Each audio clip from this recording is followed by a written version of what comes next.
ఎడారిలో సెలయేర్లు డిసెంబర్ 14వ తేదీ. ఆయన శిష్యులలో ఒకడు, ప్రభువా, యోహాను తన శిష్యులకు నేర్పినట్టుగా మాకును ప్రార్థన చేయ నేర్పుమని ఆయనను అడిగెను.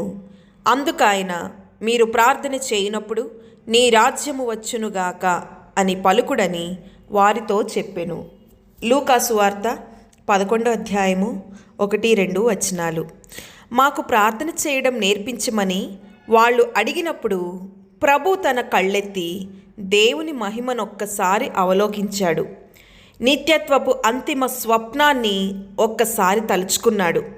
దేవుడు మానవ జీవితంలో చేయ సంకల్పించిన దాని సారాంశాన్ని క్రోడీకరించి ఈ అర్థవంతమైన మాటల్లో ఇమిడ్చి ఇలా ప్రార్థించండి అంటూ ఆదేశించాడు. మనకు సాధారణంగా వినబడే ప్రార్థనకి దీనికి ఎంత వ్యత్యాసమో చూడండి. మన ఇష్టాన్ని అనుసరించి ప్రార్థిస్తే ఇలా ఉంటుంది మన ప్రార్థన: దేవా, నన్ను దీవించు, నా కుటుంబాన్ని, నా సంఘాన్ని, మా ఊరిని, మా దేశాన్ని దీవించు. ఎక్కడో ఒక మూలను ఆయన రాజ్యం గురించి ఒక మాట అంటామేమో. ప్రభు అయితే మనం ఎక్కడైతే వదిలేశామో అక్కడ ప్రారంభించాడు. లోకం గురించి ముందు, మన వ్యక్తిత్వపు అవసరాల తర్వాత అడగాలి.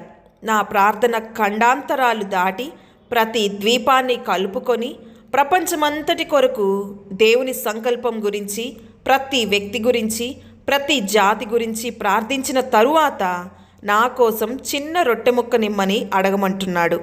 తనకున్నదంతా ఇచ్చేసి తనకు తానే మన కోసం సిలువపై త్యాగం చేసేసిన తరువాత ఆయన మనల్ని ఏదైనా అడగడానికి యోగ్యుడే కదా. దేవుని రాజ్యం ముందు అందరూ స్త్రీ పురుషులు అల్పులే. ఆ అద్భుత శక్తి అంచుల్ని కూడా ఎవరూ తాకలేరు. క్రీస్తుకి సంబంధించిన వ్యవహారాలే మన జీవితాల్లో ప్రధానాంశాలన్నీ. మన వ్యక్తిగత అవసరాలు మనకెంత ముఖ్యమైనవైనా ప్రియమైనవైనా అవి క్రీస్తు పని తర్వాతేనని మనం నేర్చుకునేదాకా ఇంతే. ఆఫ్రికా ఖండపు మిషనరీ రాబర్ట్ మోఫత్ని ఒక పాప తన ఆల్బంలో ఏదైనా రాయమంది. ఆయన రాసిన మాటలివి: నా హృదయమే నా ఆల్బం. తుఫాను కమ్మి చీకటి మూసి కాంతి విహీనమైన ఆల్బం. యేసు పేరు దానిపై రాయాలి. ఆ హృదయం ఆయన ముందు మోకరిల్లాలి. సౌందర్య లోకాల్ని వీక్షించాలి. ఇదే నా ప్రియమైన కోరిక. ఆయన రాజ్యం అంతులేనిదై ఉండును. లూకా సువార్త 1వ అధ్యాయము 33వ వచనం.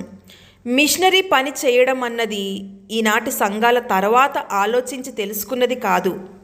క్రీస్తు ముందుగానే నిర్ణయించి ఆదేశించినది. దేవుడి మాటలను దీవించునుగాక. ఆమేన్.